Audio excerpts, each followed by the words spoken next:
Assalamualaikum warahmatullahi wabarakatuh. Jadi kali ini penulis mau bahas soal safety riding ya.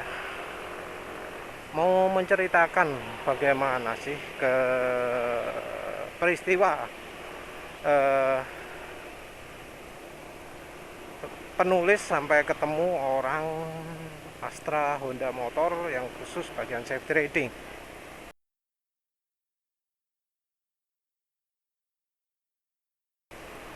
Jadi bahasan ini karena Bro Kobayogas yang kalau di Facebook lebih terkenal dengan Yogas Erlangga,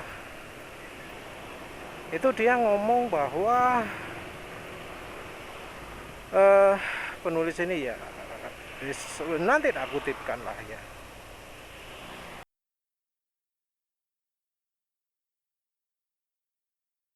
penulis disebut berkali-kali dicoba dihubungi ya, dengan dari pihak AHM ya.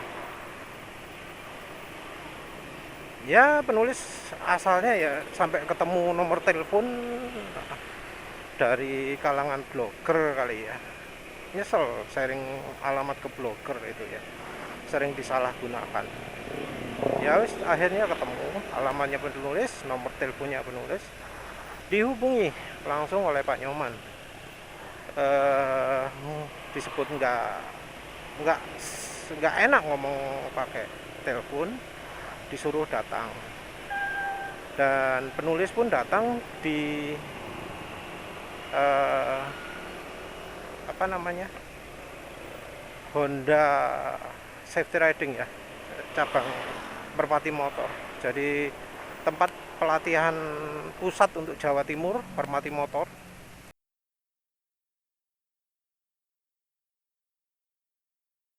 Itu pas lokasinya di Sedati juga, satu kecamatan dengan penulis ya, deket banget lah istilahnya ya, deket banget. Di situ ketemu ya orang-orang safety riding, ada Pak Nyoman, ada Pak Endro Prasetyo, ada eh, Pak Luki Epahani, dan iya maaf ya lupa, sama apa, instruktur safety riding khusus Jawa Timur tentunya ya. Jadi Pak Luki Epahani itu instruktur untuk nasional, nah, dan ada yang instruktur untuk Jawa Timur juga. Prinsipnya adalah seputar keselamatan.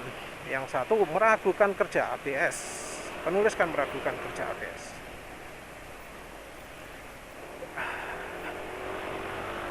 Jadi eh, maaf.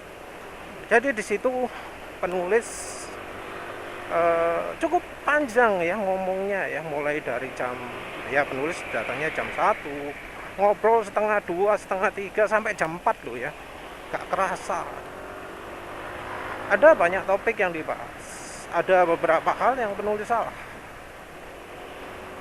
tapi ada beberapa hal yang nggak sesuai dengan tuduhannya Bro Kobayogas ini, Bro Yogas Erlangga ya.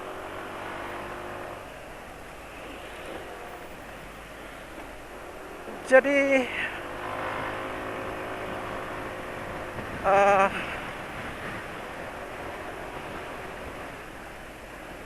apa ya, topiknya dulu lah.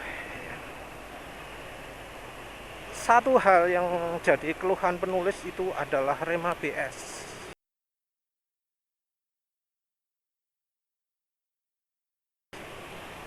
Rem ABS penulis keluhkan karena kok depan dulu yang fungsi. Beberapa kali penulis rem gitu, depan dulu yang fungsi, kenapa kok nggak belakang dulu. Ternyata desain dari CBS, Combi Brake System ya, penulis salah mungkin nyebut ABS sebelumnya. Terus pokoknya Combi Brake System ya, Combi Brake Systemnya yang ada di Honda Beat, Honda Vario, PCX, ya semua Matic Honda lah yang nggak ada ABS-nya, itu kan cuma pakai Combi Brake. Penulis protes kenapa kok Combi Brake seperti itu. Pada saat itu nggak ada ya video penjelasan Combi Brake Dan penulis jadi satu-satunya yang merekam cara kerja kombi brake berdasarkan presentasinya Pak Endro Sutarno. Ini kondisi ditarik sedikit di bagian rem belakang. ya. Jadi satu-satunya. Blogger lain nggak ada. Tapi ya videonya nggak payu ya wis sempula. Ya wis pokoknya sudah ada lah. Beberapa orang juga tanya dari cara kerja rem ABS tersebut dijelaskan rem ABS CBS kombi brake. Rem CBS itu ketika direm tuas kanannya, itu yang terjadi adalah yang kanan dulu yang aktif.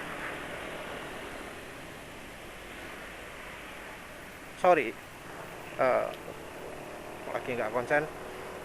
Ketika tuas rem kanan ditekan, maka mekanismenya harusnya mengarahkan semua torsi yang lari ke tuas rem itu ke rem belakang.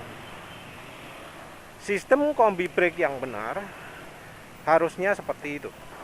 Kondisi ditarik sedikit di bagian rem belakang Ya. kemudian ditarik setengah, rem belakangnya tambah kuat, Ya. rem depannya dia sudah mulai bekerja. Harusnya yang belakang dulu ketarik, habis ketarik itu gigit. Jadi habis ketarik terus gigit, baru setelah rem belakang gigit, rem depan yang gigit. Saya yang menulis waktu itu nggak mau dibongkar ya, harusnya penulis bongkar harusnya ya. Dan semua komunikasi itu harusnya direkam ya. Cuma ya penulis salah nggak ngerekam, penulis salah nggak ganti ya. Karena walau penjelasannya seperti itu, nggak semua Matic Honda itu sistem CBS-nya seperti itu. Jadi ini bisa dites ya, dites kombi brake itu coba tekan tuas rem depan dari misalnya kalau ke dealer Honda ya, lihat motor-motor yang di display, coba bandingkan antara Vario Scoopy dengan Honda Beat yang tipe Beat Street atau apalah itu ya. Penulis pernah melakukan itu dan beda ya, beda. Kalau yang di Scoopy dan di Vario ditekan tuas rem belakang,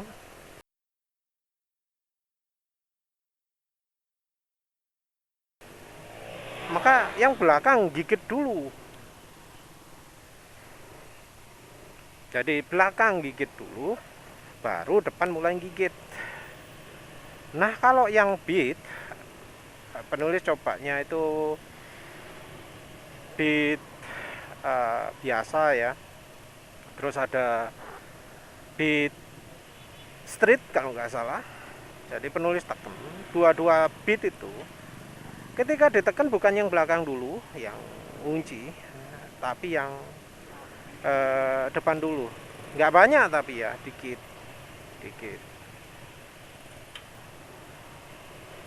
Nah efek pengereman ini kalau ya ditekan ya, kalau jalan kering nggak kerasa, tapi kalau jalan basah wis, karena rem depan sudah ketarik dikit ya, begitu kita tarik rem tuas begitu kita tekan tuas rem belakang, yang yang nancep di rem ini jadi ketarik lagi, jadi nambah tenaganya. Oleh karena itu sangat kritikal, sangat penting untuk yang pengendara motor Matic Honda yang dilengkapi dengan CBS untuk tidak melakukan urutan pengereman depan dulu terus belakang juga dipakai. Itu berbahaya sekali. Karena begitu tekanan tuas rem depan ditambah, yang terjadi adalah tekanan remnya berlebihan. Jadi seperti itu. Dan karena itu pula ya penulis jadi protes kenapa kok ngajari ngerem itu depan dulu. Dan penulis saat itu sudah cari tahu yang di Jepang kayak gimana. Yang di Jepang pengereman itu depan dan belakang sekaligus. Memberikan pengereman yang aman dengan memakai cara depan dan belakang bersamaan. Dan ini penulis laporkan ke Honda Jepang. Dan rupanya Honda Jepang itu ngasih masukan ke Honda Indonesia sehingga penulis dihubungi yang akhirnya jadi ketemuan. Dan dari pertemuan itu Bro lu yang kata-katanya dikutip itu ngomong nggak gitu sebenarnya maksudnya itu. Jadi media yang ngomong bahwa pengereman itu depan dulu itu salah kutip.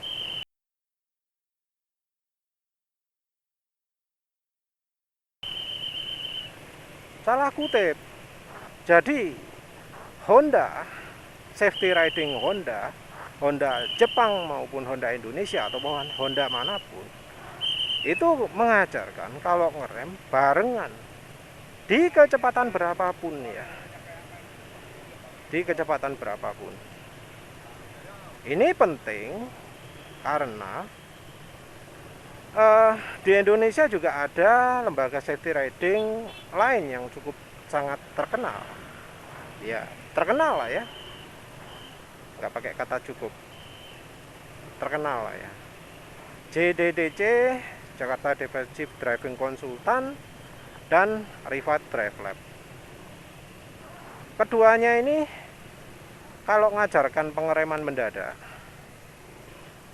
disesuaikan kecepatan.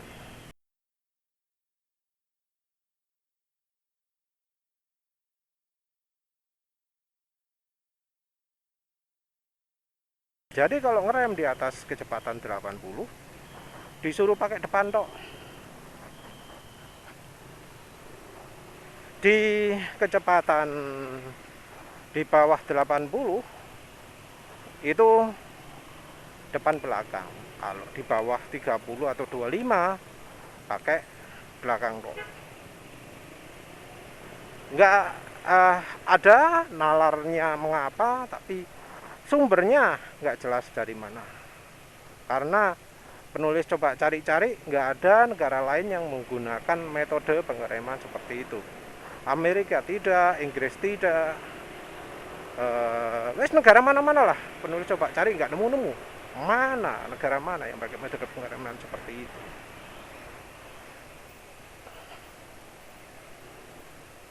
Entah Bro Kobayogas ini ngomong, penulis ini yang paling benar sendiri itu ngomong soal apanya.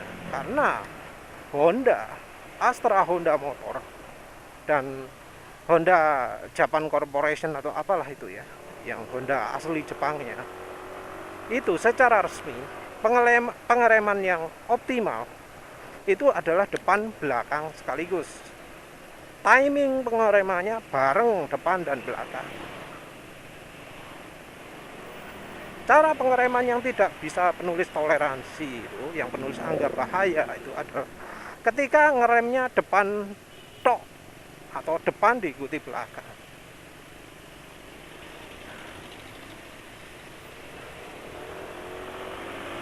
Mungkin kayak Inggris itu pakai metode pengereman seperti itu.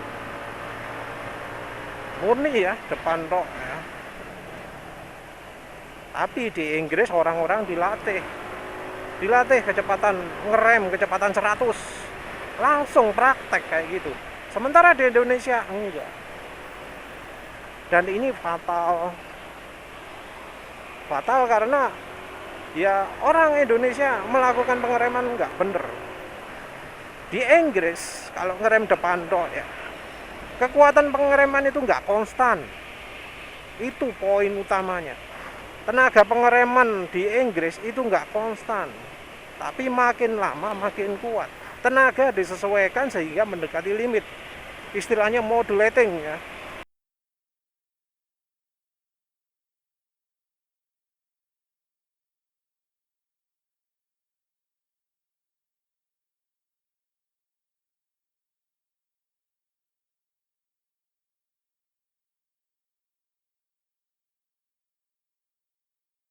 tenaga diatur sampai remnya cakep.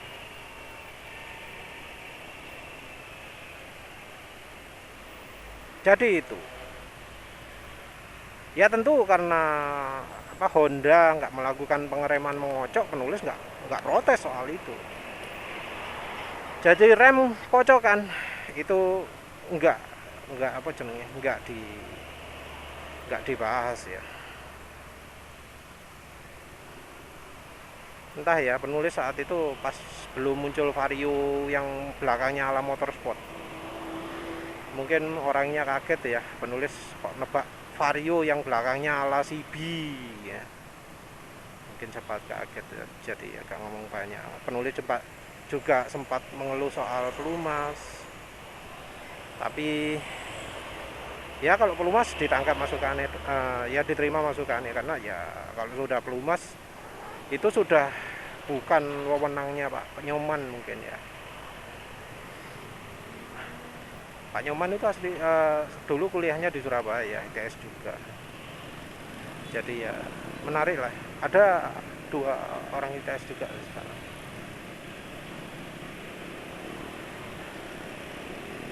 Untuk servis saat itu penulis tangkapnya belum ada ya, software khusus nggak ada, istilahnya semua bengkel Honda itu jadi satu. Kok tadi bahas itu perlu dibahas nggak? Yang jelas dari pertemuan itu penulis belajarnya kalau servis itu diatur masing-masing dealer. Jadi softwarenya kan kalau kayak Yamaha itu seluruh dealer Yamaha softwarenya yaitu. Nah kalau di Honda enggak, diserahkan ke masing-masing dealer. Ya sudah polosinya ya, ada untung ruginya. Jadi ketika ada kasus keluhan-keluhan seperti sekarang ya, Honda PCX, itu semua dilimpahkan ke daerah. Penulis tahunya ya dari situ bahwa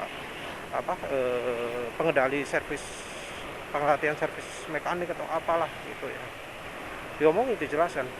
Sudah banyak yang lupa, tapi ya itulah jeleknya kalau nggak direkam dia. Maaf ya, saat itu penulis sarananya sangat minim, kameranya juga kamera digital ya, bukan video kamera tapi digital kamera yang ya dapat disumbang orang sih itu untuk penelitian free energy ya, wis bebas di layar dua topik. Yang jelas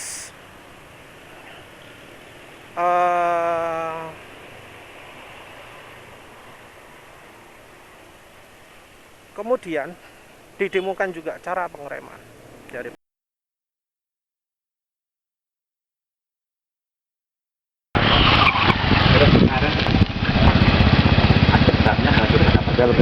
pengereman depan tok, belakang tok, cuma ya penulis belum sempat tangkap banyak ya, tapi ya penulis tunjukkan. Malu penulis, kameranya elek, pakai kamera digital, resolusinya 640x80 paling gede. Untuk foto mungkin bisa berapa itu, gede megapikselnya, tapi begitu untuk video kamera wah kurang. Saat itu namanya digital kamera nggak cocok untuk merekam video.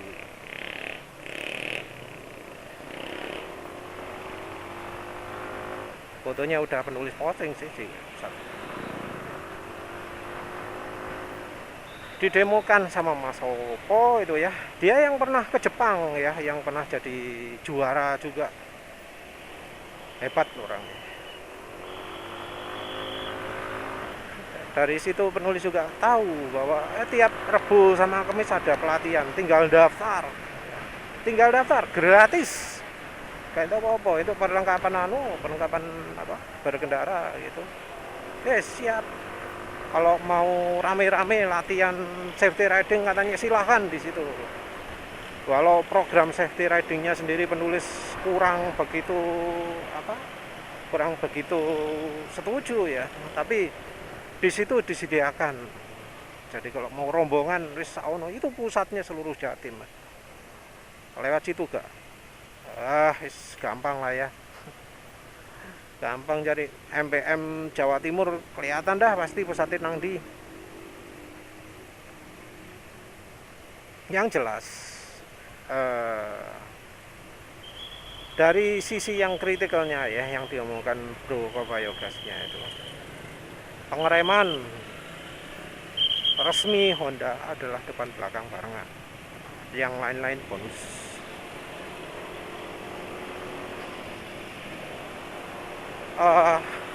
Kalau misalnya nggak percaya ya coba tanya aja lah.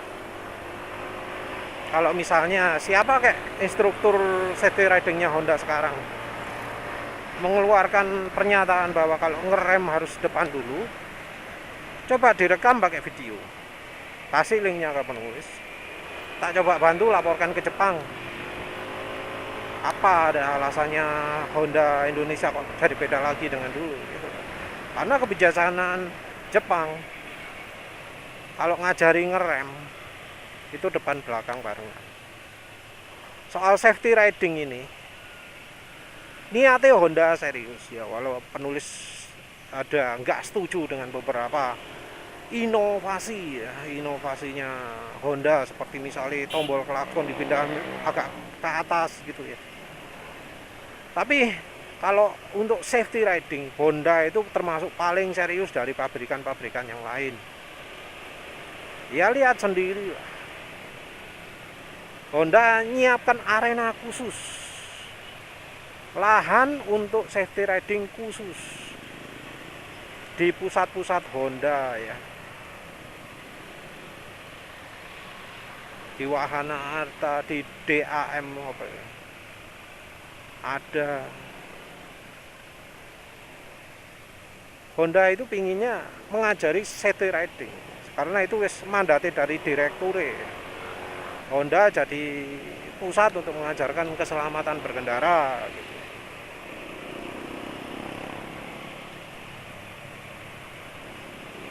Acara lomba safety riding itu salah satunya itu ya, walau menurut penulis nggak terlalu relevan, tapi ono usaha untuk memasyarakatkan safety riding, ada usaha lah.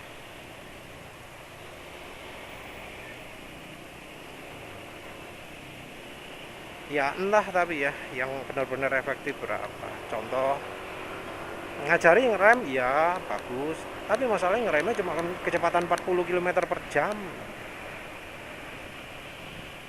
nggak relevan lah ya untuk kondisi jalan raya yang rider lanang wedok tua nom jalan 90-80 gitu ya, nggak relevan lah itu. Beda pengereman antara kecepatan 100 dengan kecepatan 40. Kok tahu ya, praktek nulis sering lah nunjukkan ya, masa demo lagi. Jangan ya, iki wis umur motornya 17.000 km ya, BLT enggak lah ya. Wis penulis seringnya ngerem nggak sampai berhenti sih sekarang. Kalau misalnya nyui gitu ya, hujan-hujan no problem.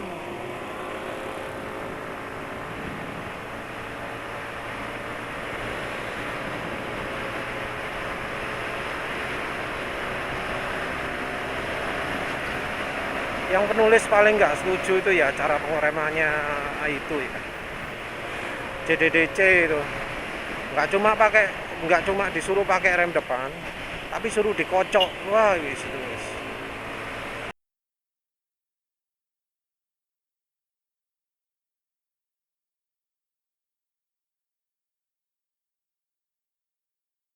Penulis ketemu langsung sama anaknya,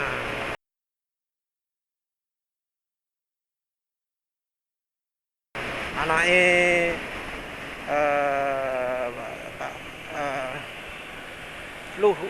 siapa? Jusri Pulubuhu ya, dengan Pak Jusri ya, no anaknya komen-komen lah ya, Terus ada instruktur komen-komen ya. Sampai diajak ngombe-ngombe, ayo minum-minum kopi, ngomongi biar enak. Padahal sebenarnya oh ya pernah juga sama orangnya apa Eka Kaisar Reza Prasetya ya. Kalau Bro Kaisar Reza Prasetya itu orangnya Rifat Dreadlab. Kalau sekarang lepasan ya, jadi ngajarkan sendiri.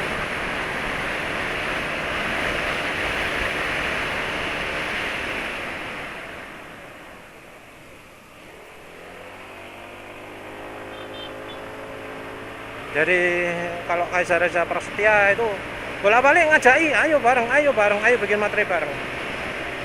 Aduh, dia itu sistemnya habis ngomong abur ya, ngomong hilang. Kalau ngubungi WA wes ngono tok ya. Padahal penulis sudah bilang beberapa kali, omae adoh bro, sini Sidoarjo, sana omae mana itu, Tangerang tahun di ya. Nggak bisa.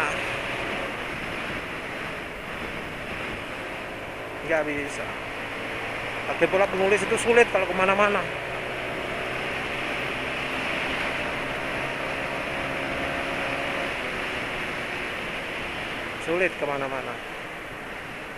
Ini nggak tepat ya.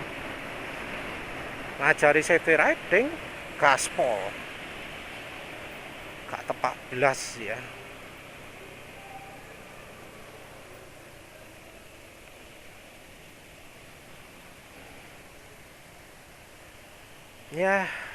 Ya wis lah, terakhir habis ini nyantai. Cuma 0-100 sembuh iso apa gak ya. Ada halangan, ada becak, ada apa ya, ada sepeda motor sok banter. Ada orang nyebrang lagi. Ada sepeda motor ngalangi enggak ya, ngalangi enggak. Enggak.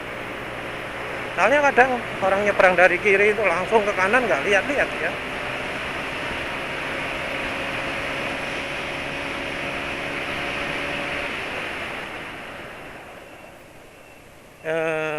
Nggak tahu berapa waktu 0-100-nya ya, tapi ya lumayan bagus lah dari oli-oli sebelumnya.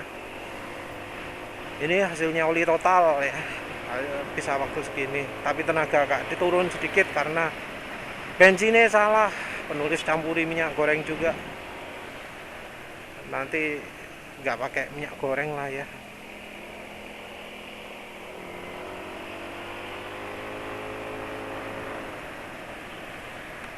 Ya wis, kayaknya itu aja ya intinya poinnya. Oh ya, yang penulis harapkan dari lembaga safety riding itu adalah ngajari ngerem kan, ngajari ngerem depan tok kan. Yang ini bukan Honda ya, tapi yang JDDC, RDL dan Bro Kaisar Reza Prasetya. Praktekno, tunjukkan di jalan, cari jalan sepi atau gimana lah. Tunjukkan gimana itu ngerem kecepatan 100. Tadi penulis nunjukkan gimana caranya kalau ngerem dari kecepatan 100. Itu tadi belakang dulu sekejap, begitu bodi ke depan kan namanya kecepatan tinggi ya. Untuk bodi nyosor ke depan, untuk beban pindah ke depan itu cepat. Sekejap langsung rem depan. Menurut penulis kecepatan penghentiannya udah sangat cepat itu ya. Kalau ada yang bisa lebih hebat silakan. Iya, tunjukkan lah ya ngerem depan sambil dikocok itu kayak gimana. Penulis sudah pernah praktek tapi jelas nggak berani kencang. Penulis lakukan kecepatan berapa tuh, 50 lah ya. Dan dari kecepatan 50 itu pun sudah beberapa kali ban depan terkunci. Karena jalannya jalannya paving ya, gripnya nggak konstan, bannya nggak sampai selip parah lah ya. Kalau di jalan aspal mungkin ceritanya beda, tapi penulis merasakan kengerian ngerem pakai rem depan kecepatan segitu. Sementara tadi itu penulis ngeram kecepatan di atas 100, penulis masih banyak istilahnya apa ya, masih banyak celahnya, masih gapnya masih banyak, toleransinya masih besar. Jadi masih banyak kesempatan misalnya untuk nambah kekuatan remnya, untuk belok ke kiri atau ke kanan. Itu tadi belum betul-betul maksimal ya. Walau mungkin tadi sempat ban belakangnya agak terlalu kuat sehingga megal-megol. Tapi megal-megolnya ya gak parah.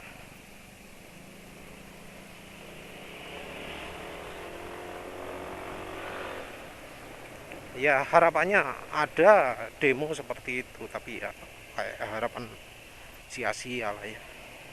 Ya wes begitu saja. Terima kasih udah menonton. Assalamualaikum warahmatullahi wabarakatuh.